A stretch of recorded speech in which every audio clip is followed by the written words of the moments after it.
If you're looking to buy some crypto in 2024, here are 3 platforms where you can get your toes wet into crypto. And as we are filming this video, the crypto market is in a small, mini micro bull run with Bitcoin hitting the marks of $52,000. So what I did was take $100 and deposit them into 3 different platforms so you guys can be the judge on which platform has the least fees, which could be a consideration when choosing an exchange to use. And at the same time, we also talk about the limitations of each of these exchanges so that you guys can make an informed decision. So this video is not sponsored by any of the platforms, so it will be my honest opinions, and all I ask for is dropping us a like. And if you want to, you can sign up for these platforms, links will be in the description down below. And if you do sign up with those links, we get a small referral fee in return with no additional cost to you. So I do use these 3 platforms as well to on-ramp into crypto, and after doing research and testing, I realized that the exchange that I've been using the least actually charges me the least amount of fees, and the exchange that I use the most charges me the most. So stupid. So don't be like me and learn from my mistakes. And for those of you who are new, welcome to the channel, and there are new jargons that we use like on-ramp, which refers to converting fiat or Singapore dollars into crypto, and this can be converting SGD into Bitcoin, into Ethereum, into XRP, or whatever else that you want. So if you hear the term on-ramp, that's basically what it means. So the first platform, which is my favorite one and the one that I use the most and charges me the most, is Coinbase. So Coinbase is probably one of the most popular exchanges that we know around, and probably it's because it's the only exchange that is listed on Nasdaq. So on Coinbase, to deposit money is really simple. They have an integrated Pay Now feature that allows you to instantly deposit Sing dollars via Pay Now into the platform. And once your deposit is done, you can easily purchase crypto like Bitcoin, USDC, Ethereum, or any other major cryptocurrencies that they support. So in the app, we will tap on the buy and we will search for the crypto that we want. So in my case, I was looking to purchase Bitcoin. Then it shows us a preview of our order. So on Coinbase, for the $100 that we have, we'll get roughly 0.001367 Bitcoin. And there are some fees here, which is a Coinbase fees at $2.99 and a GST of 27 cents. So if you're happy with this, you can click on place order now and the transaction will go through, and now you're a proud owner of some Bitcoins. So I like Coinbase a lot because they support a lot of cryptocurrencies than the major ones: Ethereum, Solana, Bitcoin, USDC, XRP, and there are many smaller cap tokens which I haven't dabbled into yet, but maybe one day I will. And on top of that, they do have some other functions that if you're using staking, earning, these are all available on Coinbase. And next up, we have Independent Reserve. So Independent Reserve has been around in Singapore for quite a while, and they are pretty big in Australia. So very similar to Coinbase, Independent Reserve also has a Pay Now enabled function that allows you to save the QR code and deposit money as you would. So something to keep in mind is to use the Pay Now function, because if you were to use the fast transfer, there will be fees for deposits below $1,000, but there are no fees for Pay Now transactions. So very similar to Coinbase, on the app itself, we'll toggle to the trade icon at the bottom, and this will show us a simple UI that shows us a buy or sell.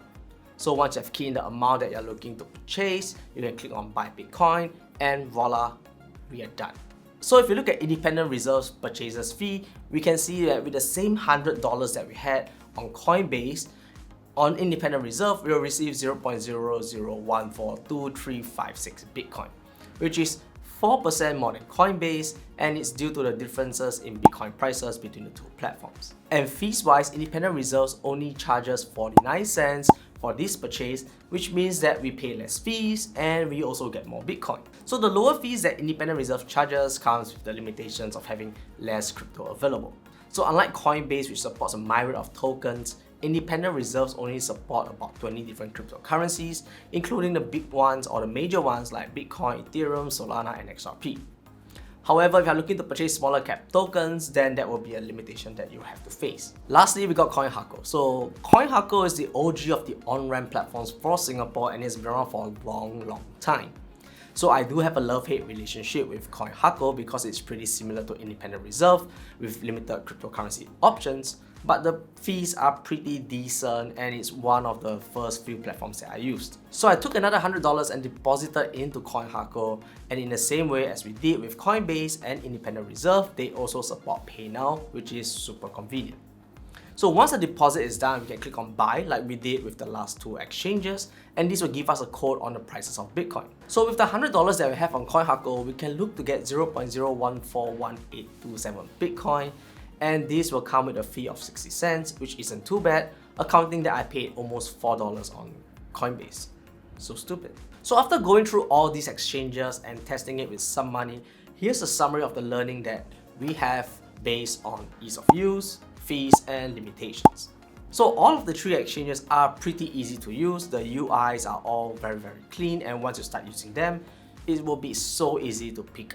Fees wise, this is where there are some differences. So I did a recording within 2 minutes of each platform, and therefore I don't think the prices will have differed too much from each other. So Coinbase came in last with the highest fees and spreads, with the difference of almost 4% or almost 5%, which is about $4 per $100 that you are spending.